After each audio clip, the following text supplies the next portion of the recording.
Assalamualaikum warahmatullahi wabarakatuh. Perkenalkan, nama saya Alif Arif Maulana dengan NIM 21 garis miring 479029 garis miring SV garis miring 19418. Kali ini saya akan mempresentasikan bagaimana konsep dasar dan implementasi dari bubble sort untuk memenuhi tugas praktikum struktur data kelas PL1 AA tahun 2022. Pertama, saya akan menjelaskan bagaimana konsep dasar dan cara bekerja bubble sort dalam melakukan sorting pada sebuah array yang berisi beberapa data integer yang memiliki nilai yang tidak terurut, berbeda dan tidak terurut. Jadi misalkan di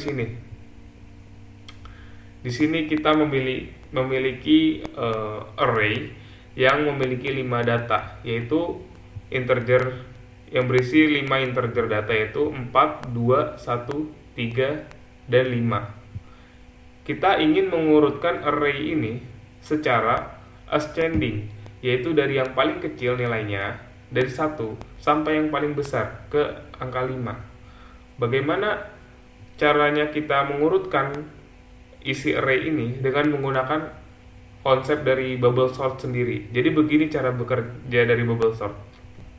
Jadi pertama, bubble sort akan mengecek nilai yang paling pertama, yaitu yang di kiri, dengan nilai yang ada di sebelahnya, yaitu yang di kanan, yang di kanannya tepat. Yaitu kan karena kita ingin mengurutkannya secara ascending, maka nilai yang di kiri harus lebih kecil dari yang di kanan.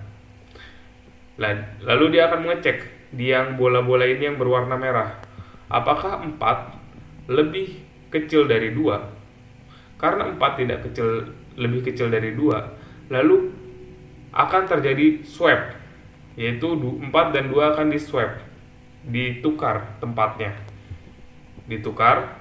lalu dia akan mengulangi lagi, namun dengan nilai yang berikutnya, yaitu dia akan mengecek yang indeksnya yang selanjutnya, yaitu ketika 4 sudah berubah posisi, dia akan mengecek apakah angka 4, apakah indeks yang tadi, indeks kalau array mulainya dari 0 berarti indeks yang pertama, yaitu yang berisi angka 4, dan angka 1 ini sudah, apakah angka 4 ini lebih kecil dari angka 1?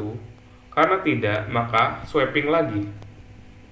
Setelah di swap akan menjadi seperti ini. Lalu dia akan ke indeks array yang berikutnya, yaitu dia akan mengecek lagi apakah angka 4 ini lebih kecil dari angka 3. Karena tidak, karena angka 3 ini memang lebih kecil, karena itu harus dilakukan swapping lagi, yaitu menukar nilainya, yaitu swap lagi. Lalu setelah di swap, lalu dia akan membandingkan lagi di indeks selanjutnya, apakah angka 4 lebih kecil dari angka 5. Karena iya, lalu karena itu tidak di swap angkanya, no swap, dan itu terus berulang sampai datanya terurut. Datanya akan berulang lagi dari awal, indeks awal, apakah 2 lebih kecil dari 1, karena tidak, maka di swap lagi. Lalu dicek lagi, no swap, no swap, no swap, no swap. Lalu dicek lagi, no swap, no swap. Jadi kompleksitas algoritma dari bubble sort yang belum teroptimisasi logikanya, itu nilainya adalah bisa dikatakan panjang array-nya dikurangi 1 lalu dikuadratkan. Bisa dilihat di sini kan ada 5 data dalam array. 5 dikurangi 1 4. 4 dikali 4 yaitu 16. Jadi akan ada 16 proses membandingkan data terus menerus. Itu tentu outputnya tetap tersorting, namun kekurangannya adalah di saat sudah tersorting, padahal misalkan di proses yang ke-8 itu semua udah tersorting, namun karena algoritma bubble sortnya masih kurang teroptimisasi, dia akan mengecek terus sampai 16 kali. Begitu terus, Kak. Seperti yang ada di sini. 1 2 3 4. 1 2 3 4. 1 2 3 4. 1 2 3 4. Bila ditotalkan ini ada 16 kali proses sampai menjadi array yang sudah tersorting. Lalu kita akan mengimplementasikan logika ini ke dalam bahasa program Python. Berikut sintaksnya yang sudah saya buat. Bisa lihat di sini ada fungsi yang bernama bubble sort, def bubble sort, dengan parameter array-nya yang akan disorting.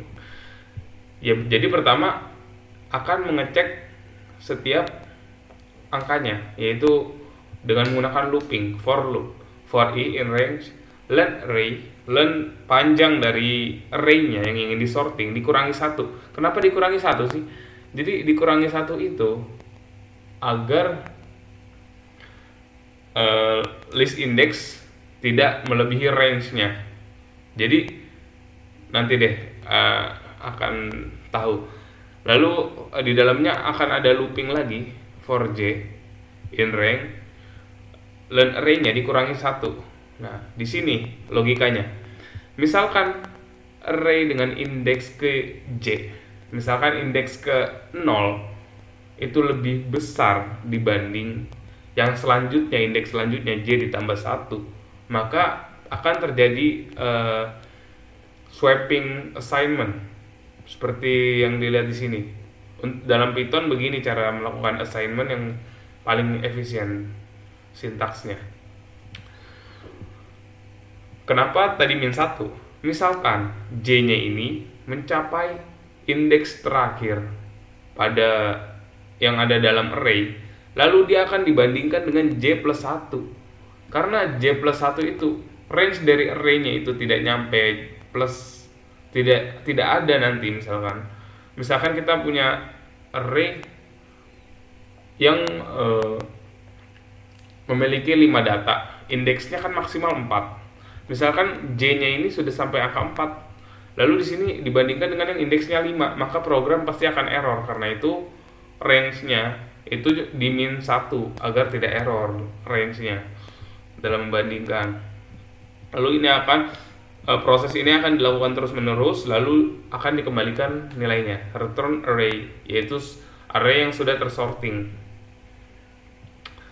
Begitu untuk implementasi bubble sort yang paling dasarnya begitu, yang kurang teroptimisasi. Lalu selain dengan menggunakan looping loop, for nested for loop, kita juga dapat mengoptimisasi bubble sort agar bekerja lebih cepat dan maksimal, yaitu dengan menggunakan flag variable. Flag variable itu variabel penanda aja sih. Kalau di sini saya implementasinya menggunakan boolean, yaitu bisa dilihat fungsi kedua, bubble opt. Ini artinya bubble sort yang dioptimisasi. Fungsi yang kedua ini sama, parameternya masih array. Lalu di sini saya tambahkan sebuah flag variable, yaitu bernilai true. Nah, nanti akan ketahuan kenapa begini. Lalu kita menggunakan dalam looping, tapi kali ini menggunakan while dengan pengondisi. Kan while itu misalkan bernilai true, maka dia akan melakukan while-nya. Bila false, maka tidak akan dilakukan. Begitu. Lalu misalkan swap awal true, maka akan dilakukan. Lalu langsung set di sini, swap-nya itu false. Nah, lalu di dalamnya baru di looping lagi untuk for i in range len array min 1. Seperti tadi, kenapa min 1? Alasannya sama saja. Lalu dicek apakah array dengan indeks i, yaitu array yang di kiri, lebih besar dari array yang ada di kanannya. Bila iya, maka akan dilakukan swapping assignment antara kedua array tersebut. Lalu karena ada sebuah swapping, maka variabel flagged variable yang tadi itu kita masih set sebagai true. Karena itu sebagai true, lalu dia akan melakukan terus-terusan sampai suatu saat ada kondisi di mana sudah tidak ada swapping assignment lagi, yaitu semua array sudah tersorting dengan baik. Lalu bubble sort akan berhenti dengan sendirinya karena dia tidak akan masuk ke dalam logika if ini. Dia tidak akan masuk ke dalam logika if ini yang akan melakukan swapping assignment. Karena itu dia akan langsung bernilai false swapnya. Lalu akan langsung mereturnkan sorted array-nya. Begitu. Coba aja kita eksekusi programnya. Misalkan kita import dulu filenya import bubble. Lalu ada sebuah list unsorted list 42153. Lalu coba di print. Saya akan menjalankan programnya. Python main.py eksekusi. Dapat dilihat ini sudah tereksekusi dengan baik, tersorting dari 42153 menjadi 12345. Berarti program yang kita kerjakan sudah bekerja dengan baik. Lalu saya akan menjelaskan bagaimana bubble sort yang teroptimisasi ini memperpendek proses dan menjadikan program lebih efisien. Berikut prosesnya. Sama seperti tadi, kita memiliki array 42135 yang belum tersorting. Lalu dia akan melakukan ini lagi, pengecekan setiap indeks-indeks dalam array-nya. Ya, seperti yang tadi, dicek swap, akan ada swap terus. Nih, karena selalu masih ada swap. Ini selama masih ada swap di sini, itu berarti variabel swapnya itu masih bernilai true. Nah, ini ada pembatasnya nih. Masih true, makanya masih terus. Swap, masih ada swapnya, walaupun ini sudah ada yang no swap. Karena itu masih true, masih while lagi lanjut. Lalu begitu di sini, dia akan isinya no swap semua, tidak ada assignment swappingnya. Swap assignmentnya tidak ada karena semuanya di no swap. Semua itu sudah tersorting dengan baik. Karena itu dia akan melakukan break dari while-nya. While-nya tidak akan dijalankan karena kondisi flag variable swap-nya itu udah false. Tidak masuk ke dalam logika yang menjadikan dia sebagai true. Karena itu dia akan langsung mereturnkan dan prosesnya akan menjadi lebih pendek dibandingkan dengan tanpa flagged variable. Begini kira-kira pemangkasan prosesnya.